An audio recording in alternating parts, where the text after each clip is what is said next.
everyone, Mr. Who's the Boss here, and this is my full review of the LG G3. So this is a phone I've been waiting on for about 2 months now, and in the last week or so that I've had it, I've used it pretty much constantly. Now I think the first thing that we should actually get out of the way is how this thing looks.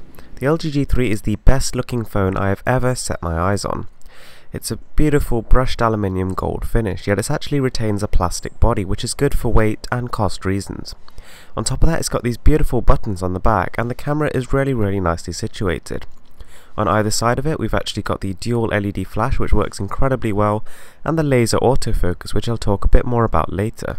The actual button placement takes a bit of getting used to, but it's actually, once you've got used to it and adapted to it, it's actually probably faster than the typical ones you see on other devices. On the bottom we have the supposed 1 watt speaker, which I wasn't actually particularly impressed by. It's about average by today's flagship phone standards, but it's not spectacular. So turning on the phone, you are greeted by a glorious 2560 by 1440 resolution 5.5 inch display. Now this is the crown jewel of the LG G3. This is the main draw of the phone and the reason why it sold so well. The actual brightness is really impressive. I mean, this is the first phone I've actually used where I can safely say that it's usable in outdoor conditions.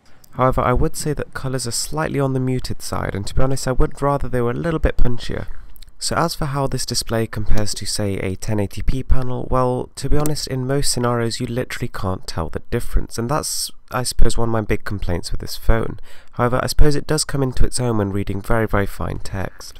So another big talking point with the LG G3 was its camera. Now in this category I have to say I was blown away. So the G3 actually has a 13 megapixel camera, but to take photos in 16:9 ratio you have to actually lower that to 10. Having said that though, the actual end result is pretty stellar. The actual detail here is unrivaled. I've not actually seen a phone which can take this amount of detail in one shot. Now this is due to a combination of fairly high megapixels and a very solid lens. On top of that we have the laser focus, and this basically helps to identify individual objects and ensure that the whole object is in focus at any one time, and I have to say this again works amazingly. The end pictures are crisp, punchy, and there's loads of light. The video is also very impressive. So not only do we have selective focus, 1080p recording at 60 frames per second, and also 4K at 30 frames per second, but we also have slow motion and optical image stabilization plus, which makes the video playback very smooth indeed. So LG's keyboard is pretty good. I haven't actually felt the need to use a third-party one like I normally do. It's generally, like most of the time, is very responsive, and you can actually change the size of the keyboard depending on how much room you need to type. Now the LG G3 comes built in with Google Chrome browser as well as LG's own, and to be honest, out of the two I say I still prefer Chrome. So although LG's one is fairly quick and the scrolling is pretty smooth, it does sometimes suffer these random errors like, pages not loading any images and not detecting your touches very well. So yeah, I mean, it's a good browser, but it's not the best. Now browsing on Chrome is very fast, and to be honest, this is one of the best phone browsing experiences I've had due to a combination of fast processing, large display, and extremely high resolution. So as you've already seen, the actual general day-to-day usage of the UI is very quick. However, every now and again there'll be a slight lag spike. For example, it'll just take a bit longer than it should to actually receive the information of your touch. So gaming performance is good but not great, and this is again due to the higher resolution. So this actual phone is powered by the Snapdragon 801 and 2GB of RAM, and these are the specs that was designed for a 1080p display.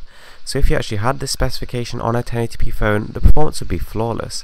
However, its current resolution is pretty much double that. So, during games and stuff, this phone has to push pretty much twice as many pixels as its competitors, and so the actual end performance is equivalent to basically last year's flagships, phones like the Galaxy S4 and the HTC One M7. Right, so in terms of build, which takes into account the appearance, the packaging, and the whole general look and feel of the device, I'm going to give the LG G3 a 19 out of 20. So although the G3 is all plastic, it's very solid, and to be honest it's light and the design is basically flawless. The packaging was very impressive, and it also included some probably the best in-ear earphones I've ever seen come with a phone. In terms of features, the G3 is getting a 26 out of 30. I mean, this is a fully featured 2014 flagship Android device, so that alone gives it ridiculous things that it can do. On top of that, the camera is the best I've ever seen, but I wish the speaker was a bit louder and a bit clearer. Now as for performance, which takes into account basically everything about the usage of the device, I'm giving the LG G3 a 40 out of 50. The screen is absolutely jaw-dropping. The actual UI and stuff is all very snappy, however games do tend to suffer, and I think ultimately the display is a little bit of an unnecessary addition. Nonetheless, the G3 is one of my favourite phones of all time. I thoroughly recommend it, and to be fair, I don't think it gets much better than this.